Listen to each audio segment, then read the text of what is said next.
All right, as everybody starts logging on, I'm going to get started. Let's see here. Good morning and welcome to the Alliance's webinar, Cultivating Common Ground to End Hunger with noted national anti-hunger advocate Jeremy Everett, sponsored by AT&T. I'm Jessica Chapman, Membership Manager with the Arkansas Hunger Relief Alliance, and I'll be your host today. Today, we're going to hear from Jeremy Everett, followed by a Q&A session moderated by North Central Arkansas Food Bank CEO Jeff Quick. Before we get started, I'm going to go over a few housekeeping rules to help the webinar flow smoothly. If you have any questions to Jeremy, place them in the Q&A box and we will address them as we can. You can chat freely in the chat box with other members during the webinar, but please be sure to put your questions for the Alliance staff in the Q&A box. It's an honor for us to host the Executive Director and founder of the Baylor Collaborative on Hunger and Poverty, Jeremy Everett. Members of our team and food bank teams know Jeremy well from his keynote at our membership meeting last year. The outstanding conferences his team has hosted over the years at Baylor, his work on the National Commission on Hunger, his advocacy work in championing of outside-the-box solutions like the pilot Meals to You program that made a difference for thousands of children across the U.S. in 2020, and his recent book, I Was Hungry. Jeremy has a Master of Divinity from Baylor, and before founding the Texas Hunger Initiative, he worked in community development organizations as a teacher, an organizer, an organic farmer, and a religious leader. Jeremy and his wife, Amy, have 3 sons. They enjoy spending time outdoors, and as he puts it, stalking fish. With no further ado, Jeremy, take it away. Thank you, Jessica and Jeff. It's great to be with you all virtually in Arkansas. I am envious that you all are there, and I'm in Waco today. I wish I could be with you. Jessica and Jeff and Kathy and Harriet all know that when I was a kid, I lived in Benton, Arkansas, and so any opportunity to return to Arkansas is great. And I also mentioned to Jeff yesterday that we have one of our sons is going to be looking at U of A, and he's going to be graduating soon. And my niece is headed to Fayetteville this fall. So Arkansas holds a special place in our heart as a family. And one of the reasons it continues to hold a special place in my heart is because of the great work that you all do to address hunger in a really comprehensive fashion. We have been partners, really joined at the hip for over 10 years now. The Arkansas Hunger Relief Alliance and our original project we called the Texas Hunger Initiative before we became the Baylor Collaborative on Hunger and Poverty, have been sharing ideas almost from day one. We were introduced very quickly after our inception by Bill Ludwig, who is the USDA regional administrator and a good friend to both of our organizations. So it's always good to be with you. Here's what I want to do today. So I want to talk about moving from mindsets of scarcity to abundance, and particularly in the time that we're in.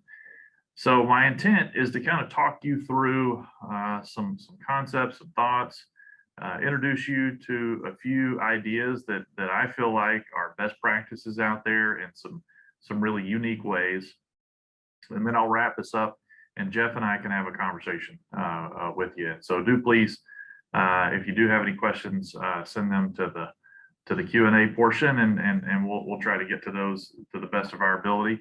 Most of you, I know many of you personally, and you know how to get a hold of me. And so the conversation doesn't have to end today at the webinar, so we can always have future conversations, whether you want to reach out to me through our website, hungerandpoverty.org, or email me directly, and I'd be happy to chat with you in the future.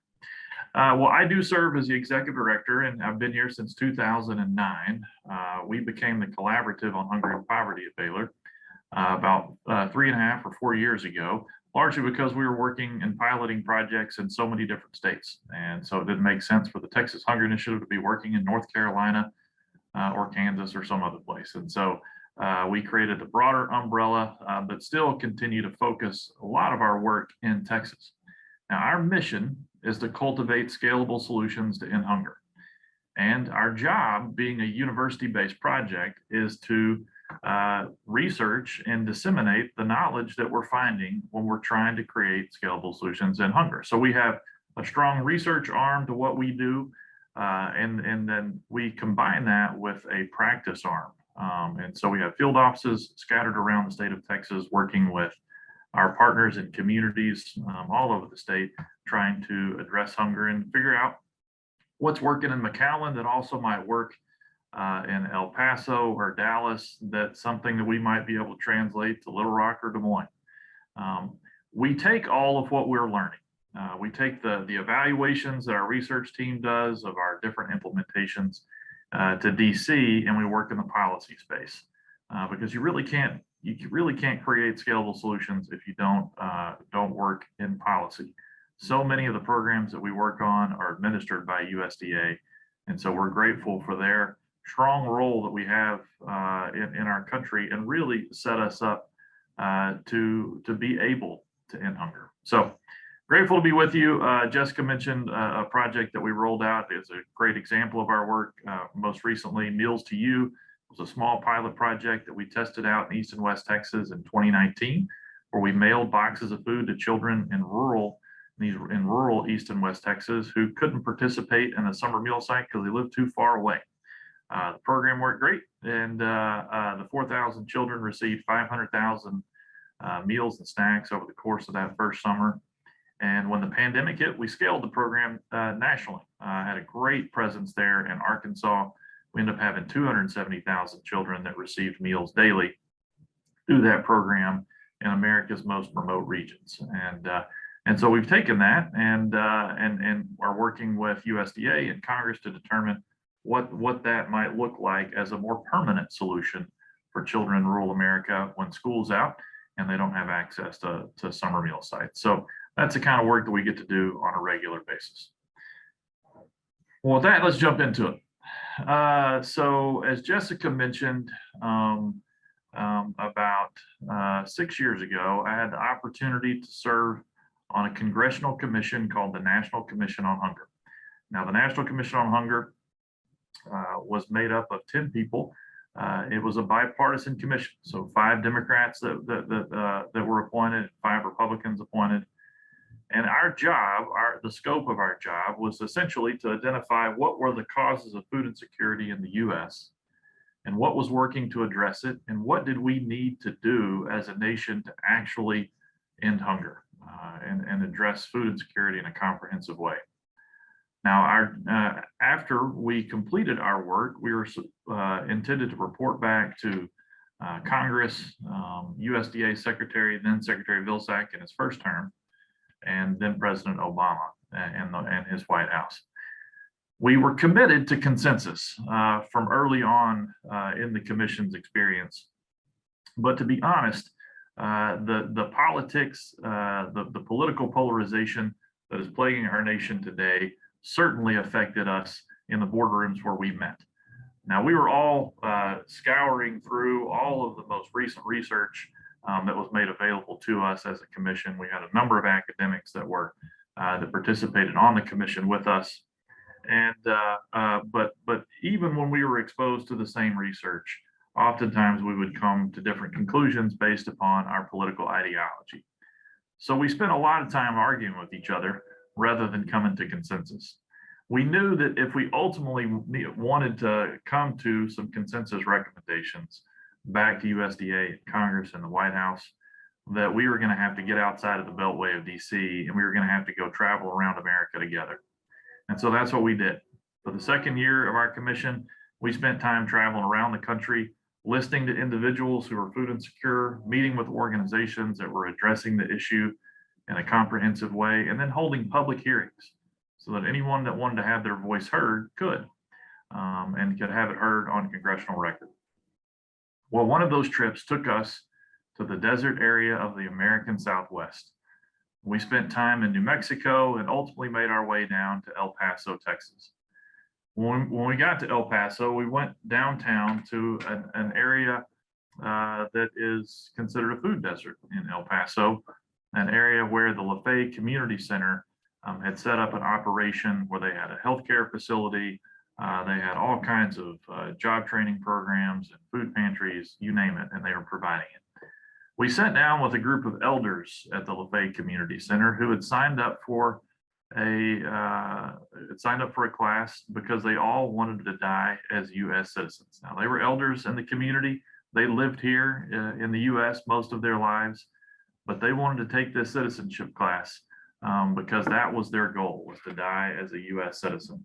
And so even though they were experiencing high degrees of poverty and didn't really even have enough money to take a citizenship test, they were all committed to working together to try to achieve that goal. Now, most of these individuals that we met that were elders in this community, they'd owned their own businesses. They'd worked in hotels, cleaning hotels. They had been builders and landscapers, you name it, and they had been doing it for most of their career. Many of them had children who were serving in active duty in the U.S. military in the Middle East as we were speaking to them. Well, as our conversation continued throughout the course of an afternoon, I pointedly asked them, "Do you have any food to eat?" Everybody began to look away, trying to avoid making eye contact with me because I didn't want anybody to know that they didn't feel comfortable sharing that information. One elderly man with a sharp chiseled chin and a strong mustache just put his head on his cane and began to weep. You could tell that he felt shame because he wasn't able to provide for his family the way that he used to. His wife sat up and she straightened her dress and she looked at me right in the eyes and she said, "Some days we're able to eat. When we do, I'll normally make us a plate of beans and a couple of tortillas." And then she said, "We're older, so we don't need as much." Another individual looked at me and he wiped the tears from his eyes and he looked directly in my eyes and he said, "Remember us when you come into your kingdom." I had to leave, and my congregation sings this song. It's a Taizé chant, and it's remembering the passage of scripture where Jesus is on the cross, and we sing this phrase, "Jesus, remember me when you come into your kingdom," and we sing it over and over and over again. And that phrase just began to haunt me when I was thinking about this man's comment, and he was right. He was going to leave and go home to a home of isolation with very little food, and I was going to go to a nice hotel and have a nice meal, and then report back to the halls of power in Washington, D.C. Remember us when you come into your kingdom.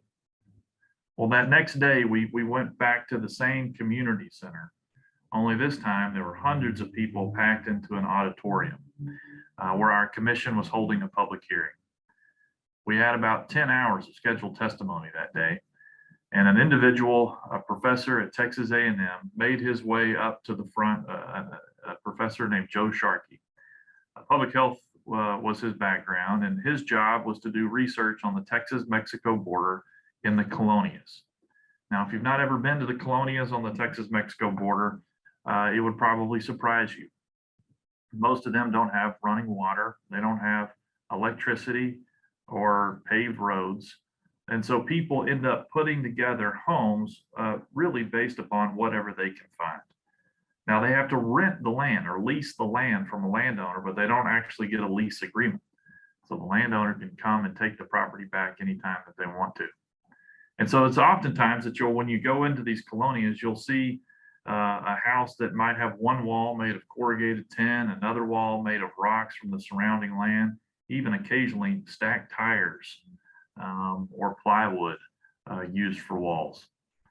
Well, Dr. Sharkey sends promotoras or community health workers door to door in these colonias to check on the health and well-being of people as Texas A&M begins to try to put in actual physical infrastructure in these communities. One woman, one of his promotoras went and visited a woman in the American Southwest and knocked on her door, and she was invited in, and his health worker began to ask a series of questions, and his final question landed on the one that I had asked the day before. Do you have any food to eat? Do you have any food in your home? Well, this little colonia had electricity, and they had one small little refrigerator in an area that kind of acted as a kitchen in this woman's home. And she guided the health worker over into the kitchen, and the health worker opened up the refrigerator door, and the only thing that was there was a little bag of chicken bones. Puzzled, the health worker said, "Why is there just a bag of chicken bones inside your fridge?" And she said, "This way, when my children get home from school, they'll at least see that something's there."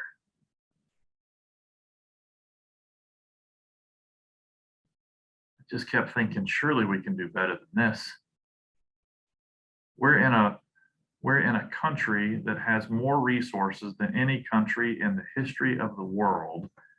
And we literally have children returning home from school to a bag of chicken bones because their families can't afford to put food on the table. We are in a deserted place. With 38 million food insecure Americans, 30 million people without health care, a pandemic that's cost the lives of millions, politicians that have forgotten the art of working together for the common good, and our world's breadbasket, Ukraine, under attack, we are certainly in a deserted place. Well, in my book, I write about the Gospel of Luke in Luke chapter 9, where a story that we all probably know pretty well if you come from the Christian tradition. It says this: on the return, the apostles told Jesus all that they had done.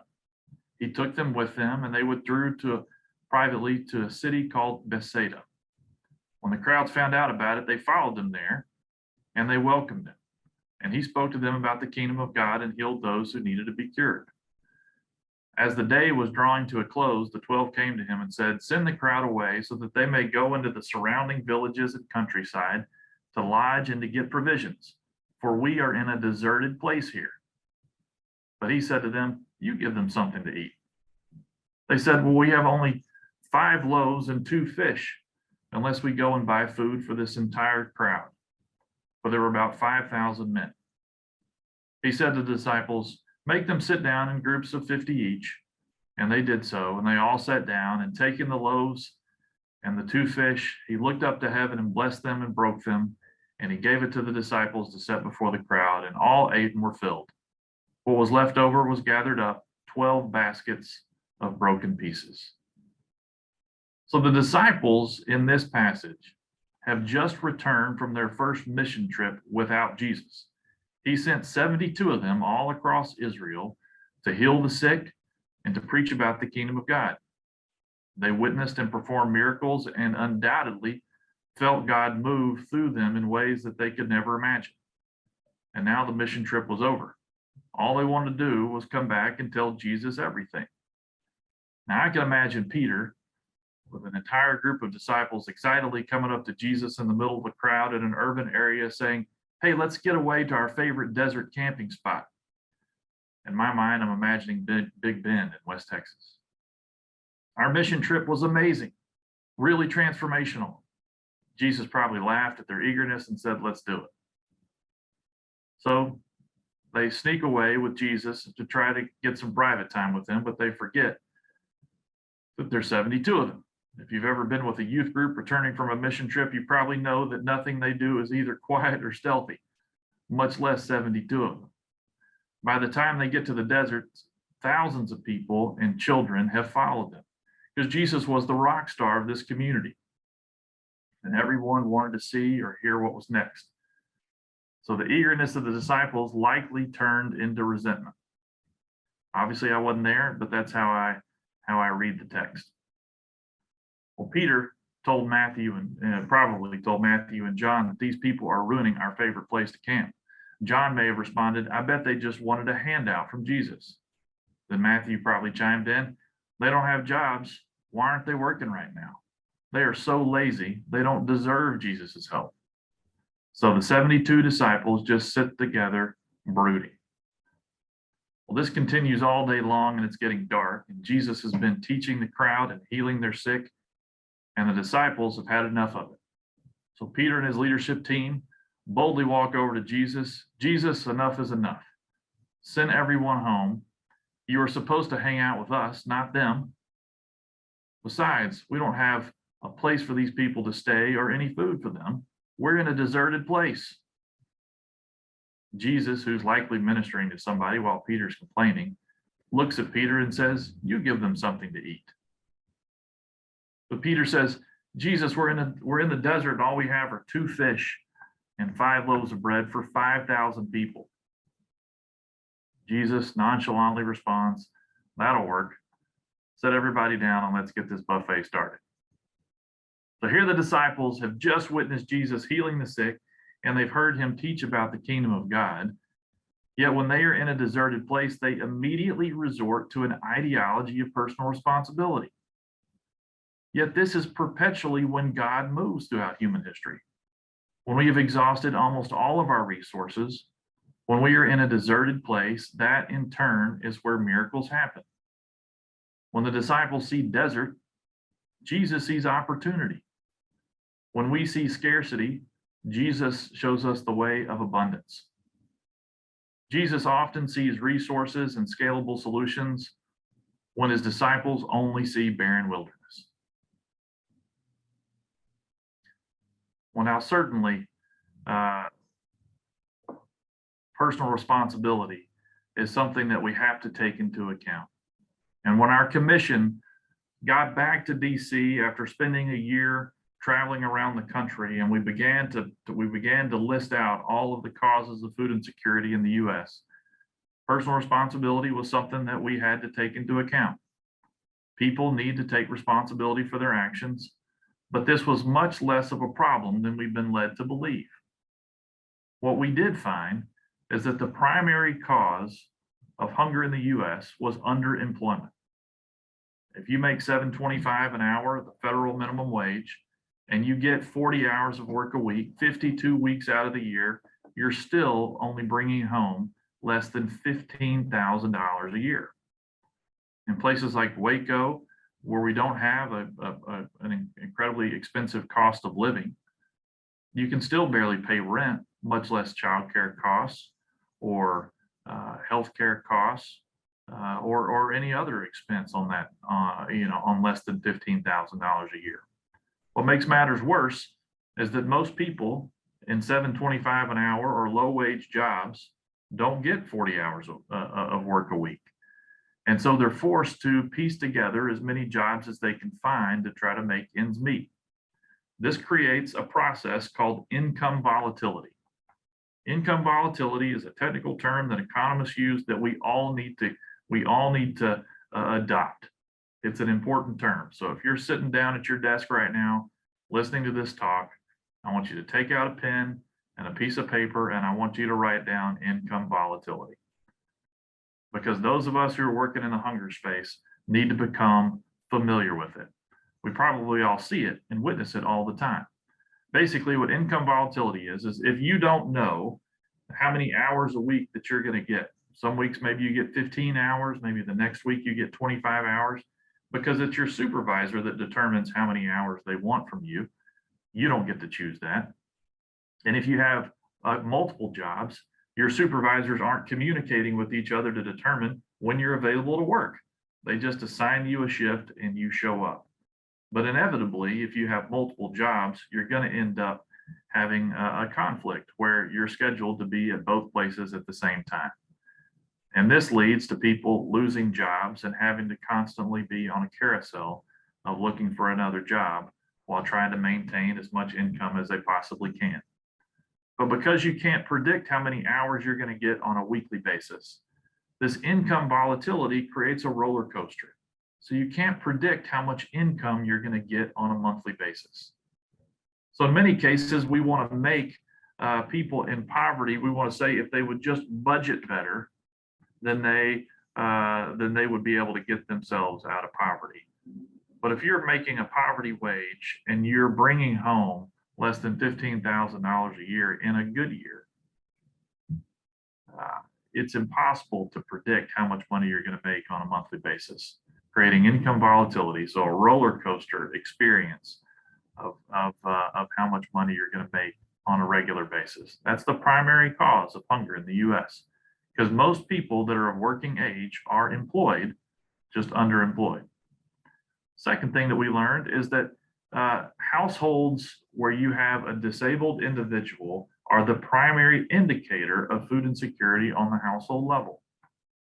Unfortunately, we really don't have targeted interventions for individuals as a country for people who are in disabled households. Programs like Meals on Wheels are relegated to people that are in elderly households in most cases, and their caseload is way longer than the amount of resources that they have to be able to sign people up for these programs. So households with disability are disproportionately food insecure. Now, one of the great things about as we tried to address food insecurity and hunger during the pandemic is that we threw everything and the kitchen sink at addressing hunger. And it was food banks stepped up in a major way all across the country. Nonprofit organizations, increasing the amount of SNAP accessibility, you name it. We were doing everything that we possibly knew how to do in our nation to try to address food insecurity, and it really helped. We saw food security rates really maintain the same level in 2020 and 2021 that we saw in 2019. And that's because of all of the great work that you all were doing on a regular basis. But even still, we saw people of color 3 times as likely during the pandemic. We saw spiking rates of food insecurity among people of color, pointing out that we still have structural racism in our nation, and it's something we're going to have to deal with head on if we want to ultimately deal or end hunger. Furthermore, if you have a family member that's been incarcerated, or you live in a neighborhood with a high incarceration rate, you're 3 times as likely to be food insecure. Educational attainment, you name it, there are all kinds of barriers to being in a food secure household. What was consistent is that families were forced to make trade-offs. They had to decide each month what were they going to choose to pay for. Are they going to pay for rent or a car payment? Are they going to pay for healthcare costs, or are they going to pay for food? If they don't pay rent, they get kicked out of their home. If they don't pay their car payment, their car gets repossessed and they can't get to work. So typically, households make food the trade-off at the end of every pay period in the month. So they're experiencing hunger in an episodic fashion towards this end of the pay period. And so parents are either choosing not to eat so that their children can eat, or they're reducing consumption. And very often they're eating food that is not healthy for them.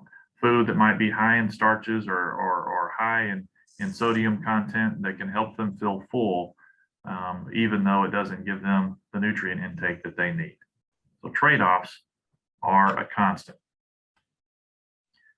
Well, Jesus' witness has inspired revolutionary acts of loving kindness and resourcefulness for 2,000 years. He ushered in an upside-down kingdom where faithful people like St. Francis left the safety and security of the kingdoms of their world to join these outsiders, the immigrant, the poor, the hungry, the mentally ill, resulting in a peaceable kingdom built on a foundation of justice. Well, 20 years ago, when I first felt my call to the issues of hunger and poverty, my seminary friends and I moved into an inner city house in North Waco. I met Jimmy and Janet Dorrell there. It turns out Jimmy and Janet had decided to move out of their kingdoms and live among the poor long before I'd even heard of anybody like St. Francis, and much earlier than when I decided to follow his lead in my own life. After attending Baylor and getting jobs, the Dorrells decided to relocate to a deserted urban neighborhood where they eventually started Mission Waco, an organization dedicated to empowering the poor and the marginalized in Waco. A few years ago, after they'd been serving in this community for nearly 3 decades, they were able to buy an old rundown convenience store that really just sold beer and cigarettes. And together with the community, they were able to raise enough money to put in and transform this old facility into a beautiful grocery store called Jubilee Market. And so that was a way that they they heard from the community. What was it that the community wanted? They wanted a grocery store because they lived too far away to be able to get back and forth to a grocery store unless they had transportation, which was unfortunately rare for the people in that community. And even if you do have access to the bus, there's only a couple of bags of groceries that you can carry back and forth on a daily basis. And so if you're working, oftentimes you are left to go to these little convenience stores that we know are all over the state of Arkansas, and oftentimes have higher priced foods inside those grocery stores and not healthy food access.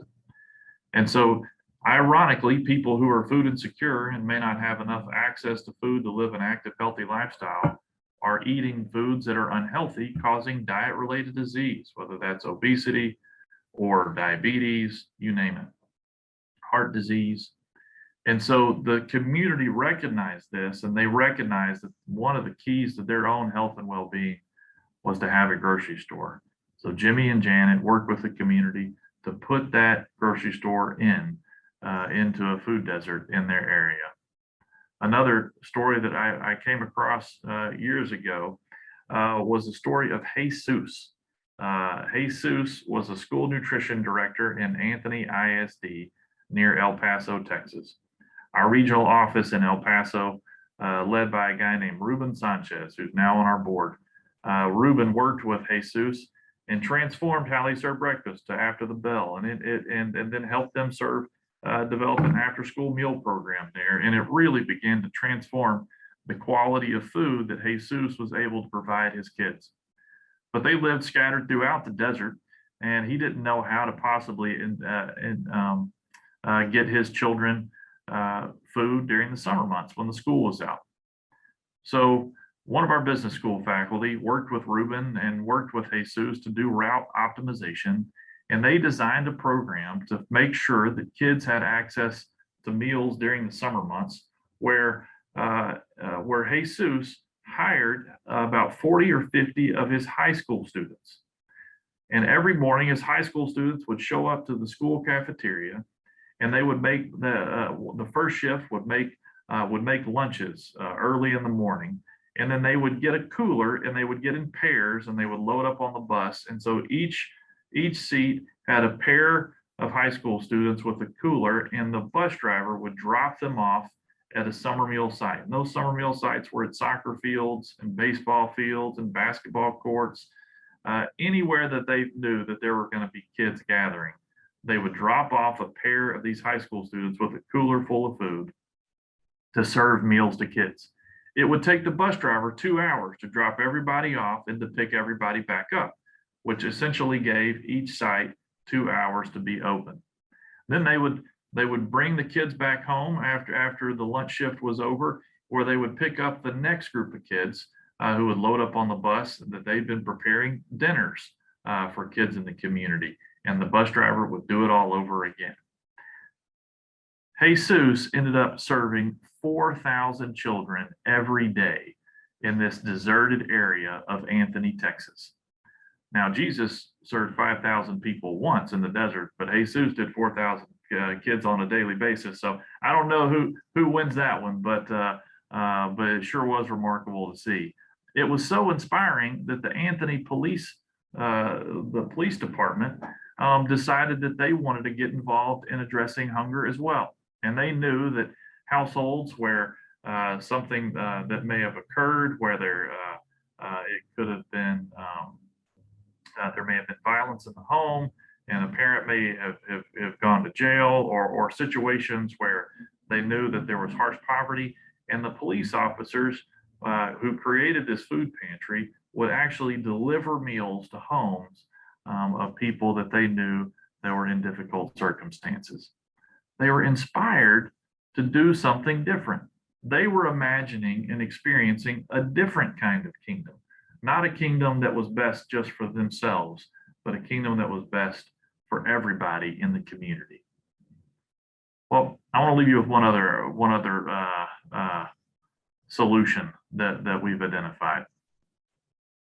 And this is what we call a shared power solution. So Saul Alinsky was kind of the archetypal community organizer from the 40s, 50s, and 60s.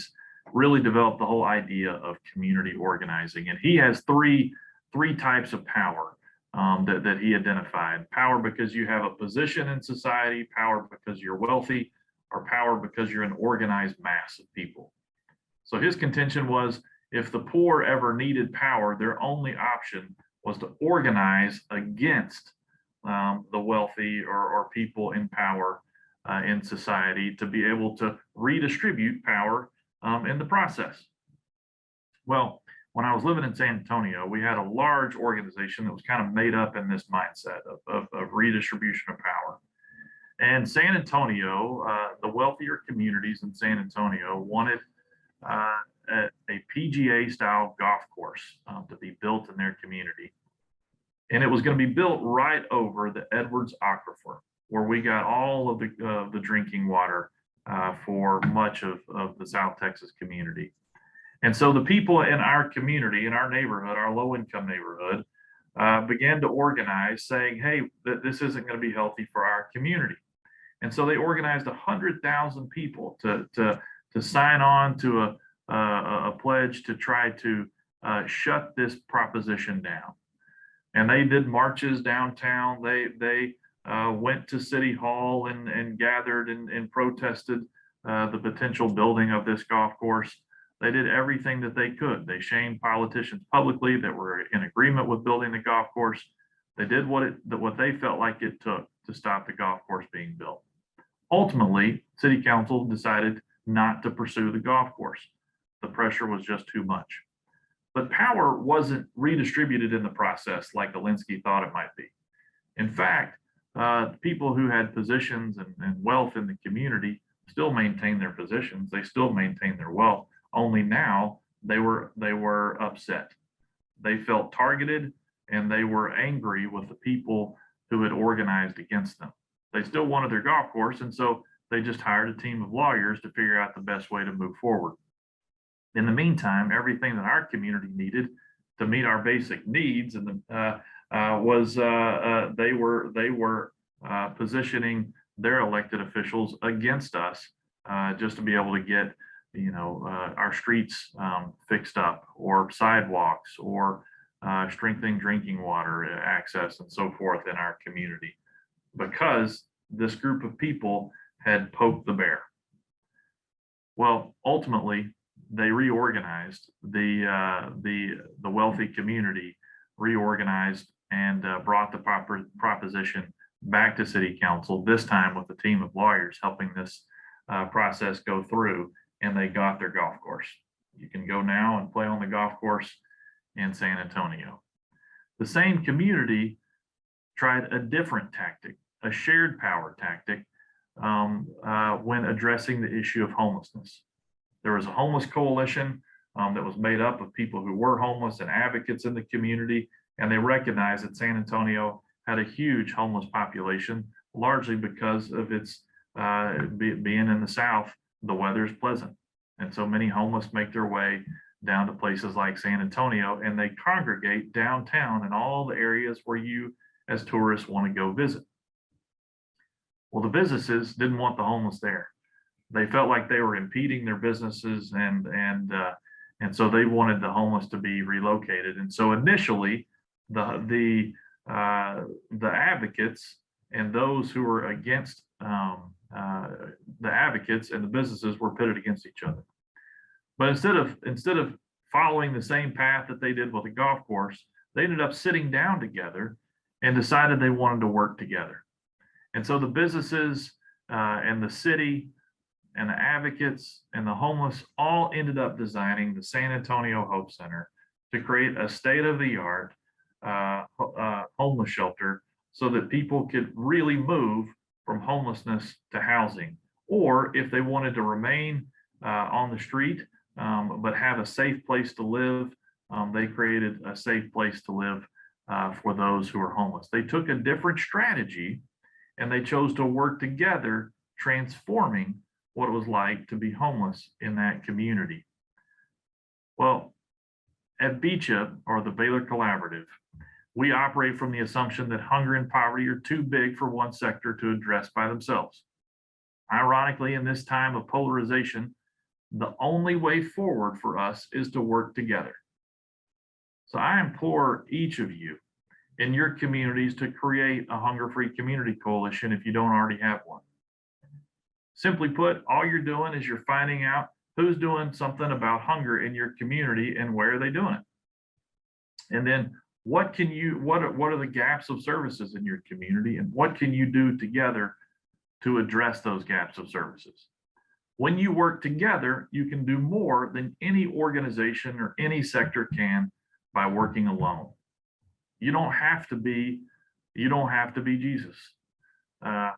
All you have to do is find those in your community that are committed to doing good and build a coalition of the willing, because ultimately hunger and poverty are something we have the capacity to address in our nation.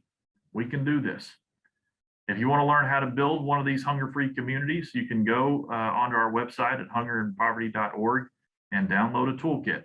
And it can walk you through the step-by-step process of how to build a coalition, how to do a community assessment, who needs to be at the table, and then some solutions that you can work toward together as a community to ensure that everybody has access to enough food to live an active, healthy lifestyle.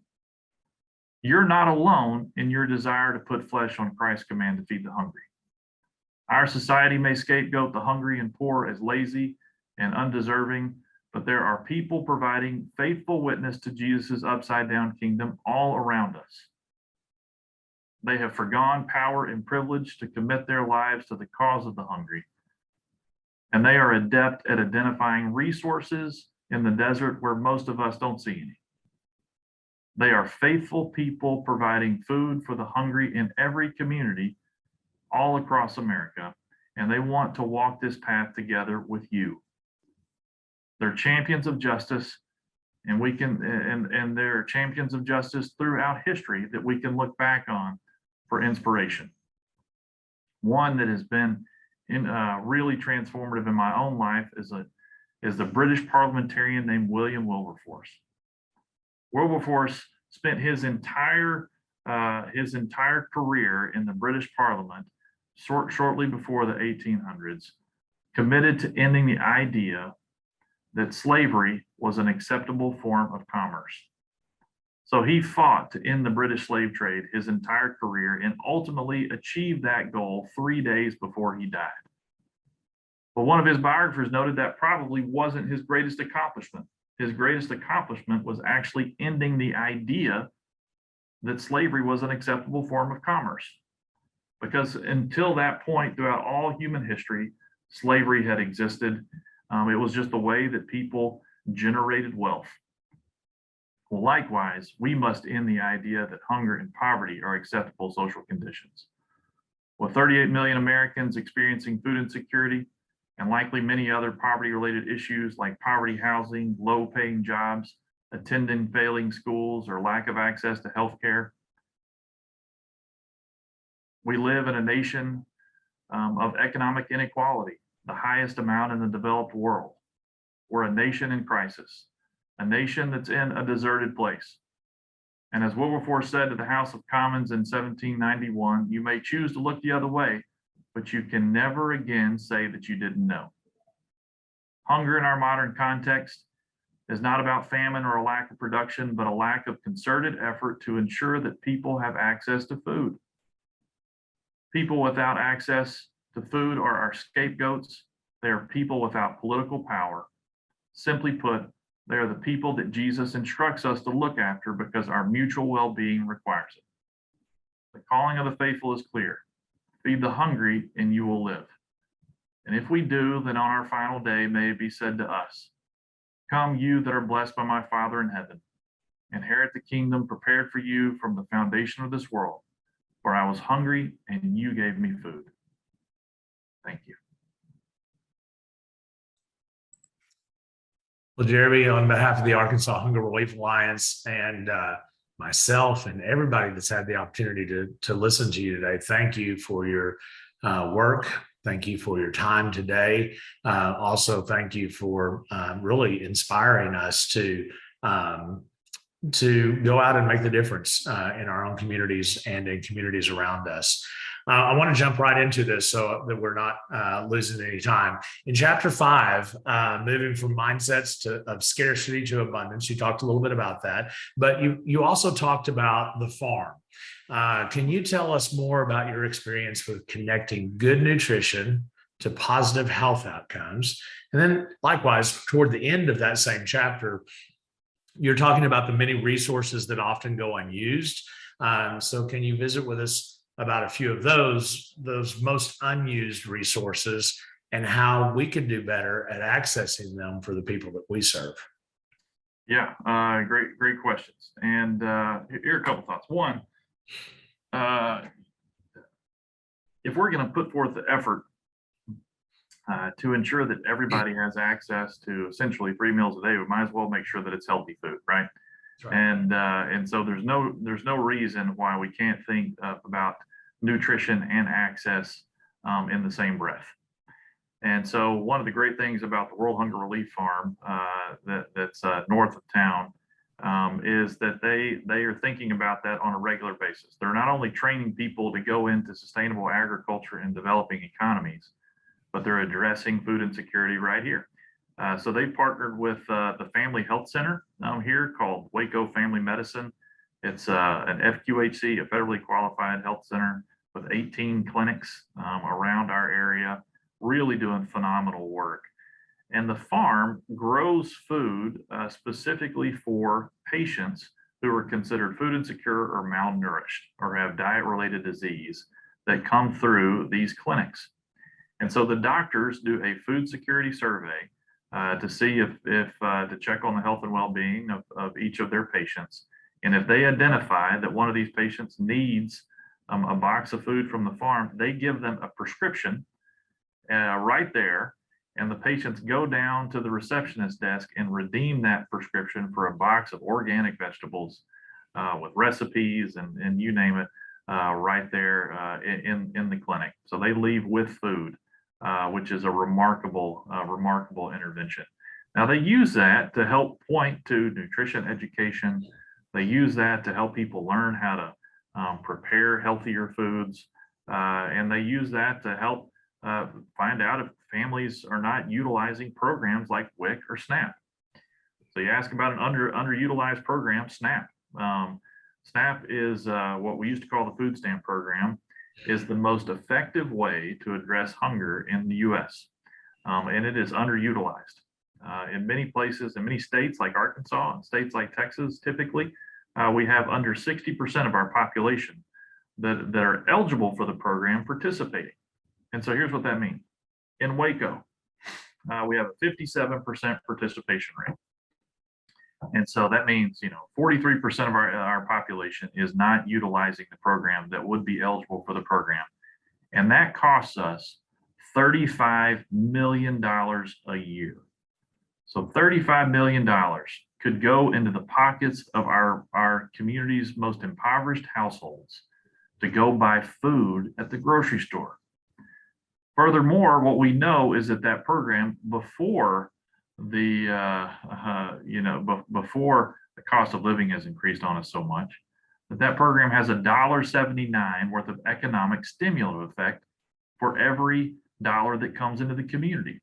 So essentially, we left $55 million on the table in a lack of economic opportunity for our community. What the National Grocers Association told us, was that program accounts for 1 in 10 of every job that they see in grocery stores around the U.S. So not only are you providing food for the hungry, you're also providing economic opportunity in your community.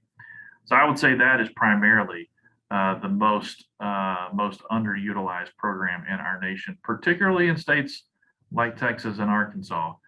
We need to figure out creative ways to make access to that program. I love the fact that you talked about that economic stimulus and the dollars that are left on the table there. I think too often we don't do the homework to know those numbers for our own community. So that's stellar.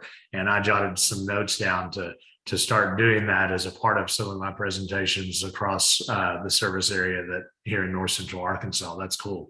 Yeah. Let me back up to the very close to the beginning of the book.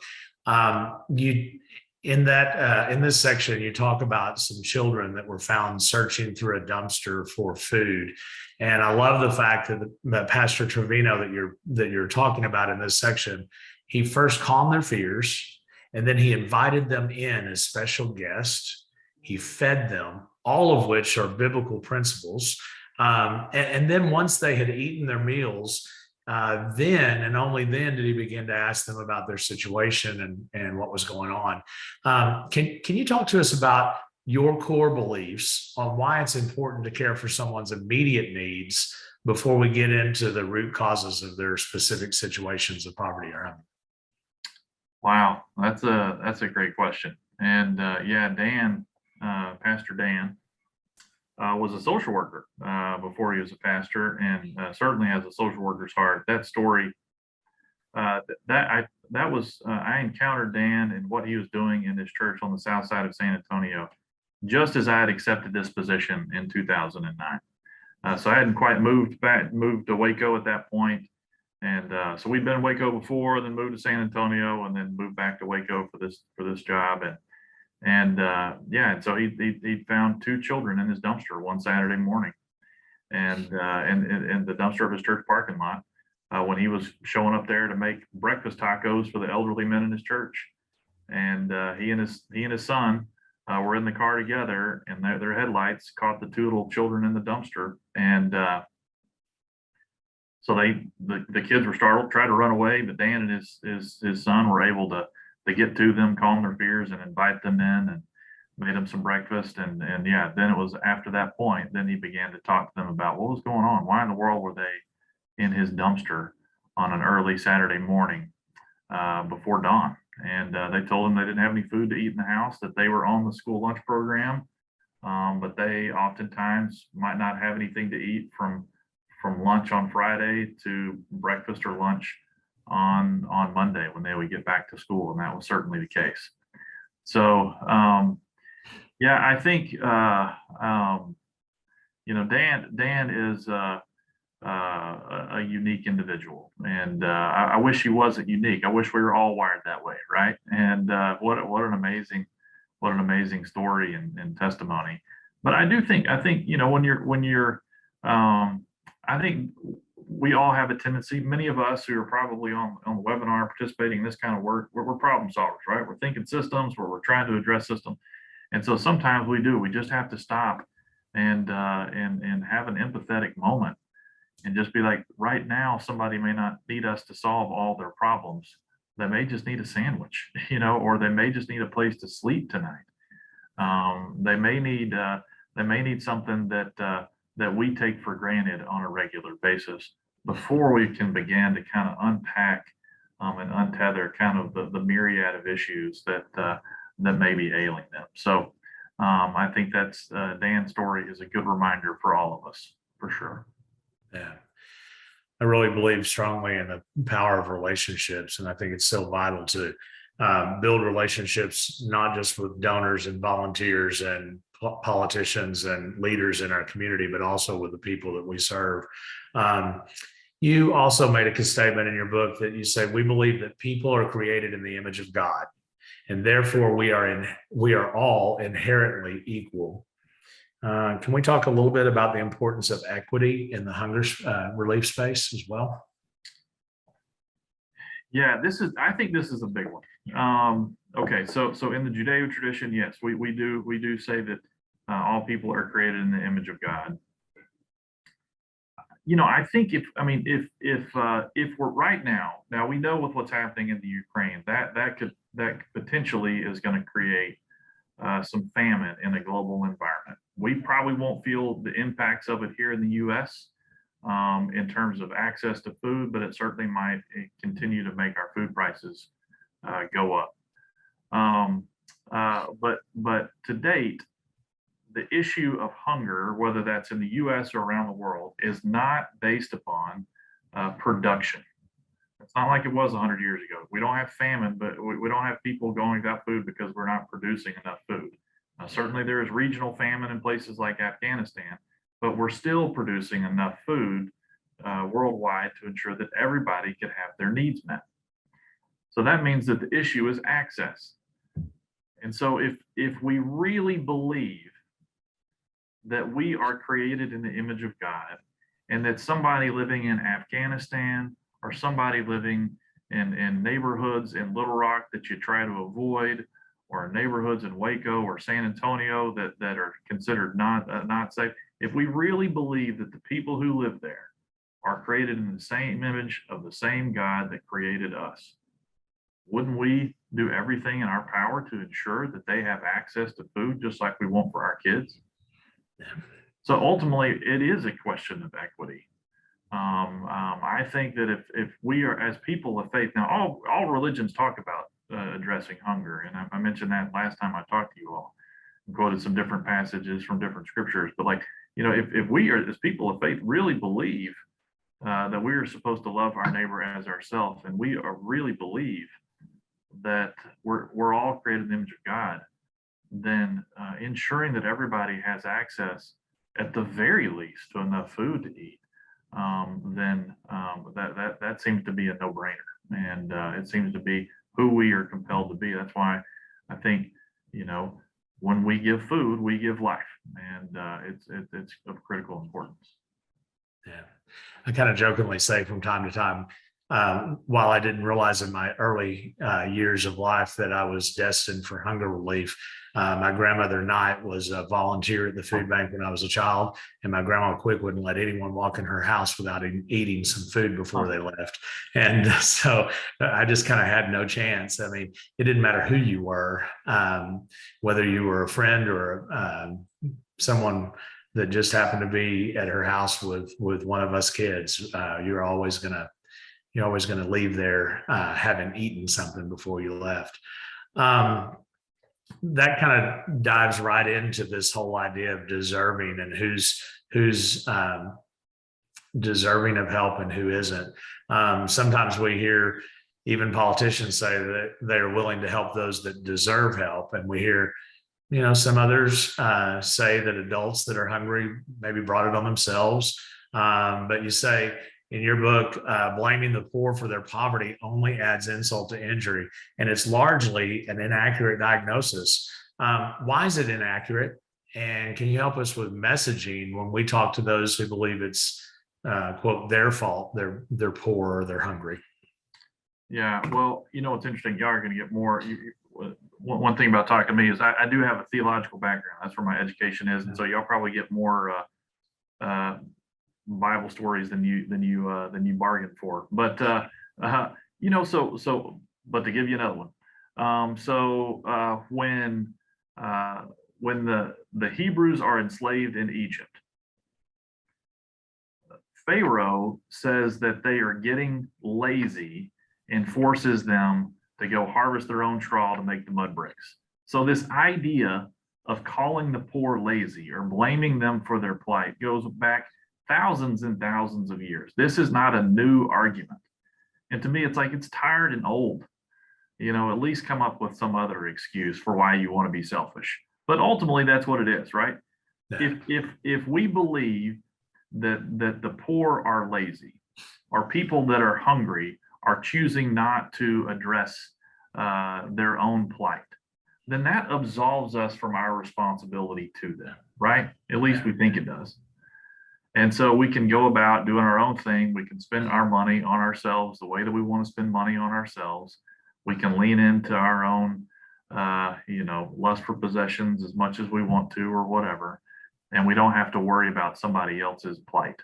And so that's why we choose to scapegoat the poor. That's why we choose to make their poverty their own fault. But all of the evidence, you can't pick up any actual academic research, and it suggests anything other than underemployment, educational attainment, structural racism, incarcerated. All these different things are huge indicators of poverty, and in most cases, like a story I tell in the book of the West Side is, the West Side of San Antonio The highest, the best high school we had a 50% dropout rate, right? So college readiness was in the single digits in that community. So not only do you have poverty today, but you're creating poverty for the future. Well, why are those schools, why do they have such high dropout rates? Well, if you compare the resources that those schools have to the schools in wealthier communities, it's night and day different. Anyway, so I could go on and on, but that's it's a good point that you brought out, and it's definitely something we've got to move past, because if we misidentify the problem, our solutions are always wrong. Yeah. Right. So that's why it's one of the reasons that we spend so much money on research as a team, because even if we have good intentions and we misidentify the problem, our solutions are going to be wrong. Right. But certainly, if we are blaming the poor for their plight, and that's not actually the cause of their situation, then our policies are going to be wrong, our programs are going to be wrong, our interventions are going to be wrong, not to mention our hearts are not going to be in the right place. So, yeah. Jeremy, I don't know you well. Thank you for the time that you've offered us this day, as well as in past times together. I often say that I'm on a constant quest for people in my life that I can look up to and that I can learn from and grow from.